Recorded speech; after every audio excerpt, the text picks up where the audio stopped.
이런 상황에서 어제 박근혜 대통령이 해운대 LCT 조사를 철저히 해라. 네.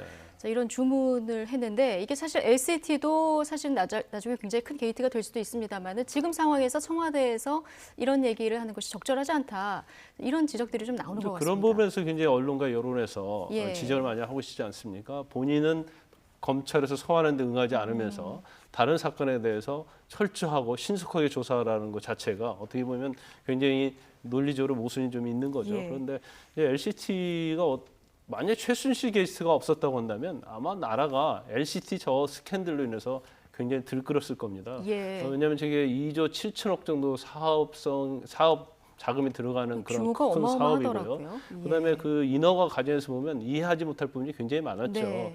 2006년도에 거기를 이제 개발하겠다고 해서 이제 부산 해운대 가장 금싸를 땅이거든요. 예. 그 2007년도에 민간 사업자를 공모했어요. 그때 이영복 회장이 청안건설이라는 이름으로 컨소시엄에 들어갑니다. 네. 근데 그때 공모할 때 조건이 뭐였냐면 절대로 민간 주택은 지을 수 없다. 이게 조건이 붙었거든요. 근데 전환이 결국 됐잖아요. 나중에 사업성이 없다는 이유로 요구를 하니까 2009년도인가 도시계획심의위원회를 열어서 이걸 일반 미관직으로 바꾸면서 네.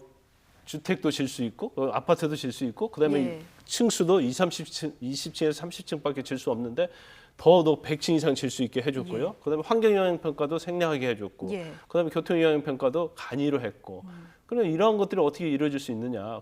그것은 전 현직 국회의원들이 관련돼 있을 돼 것이다. 있고 그다음에 뭐 부산시가 관련돼 있고 이제 그런 루머가 파다한데 네. 지금 박근혜 대통령이 아마 바로 수사를 하라고 한 이유 중에 하나가 지금 의혹이 사실 네. 친박이 깊이 관여하고 있다 그런 의혹이 굉장히 있거든요. 얘기들이 돌고 예. 있기 때문에 지금 그다음에 이영복 LCT 예. 회장이 최순실 씨와 같이 황제기를 했잖아요. 네. 한 번에 1,000만 원씩 내는 황제기를 해서 검찰이 지난 3월부터 수사를 시작했는데 그 과정에도 최순실 씨가 개입을 해서 네. 수사를 무마하려고 했다. 이제 그런 의혹들이 많은 거예요. 네.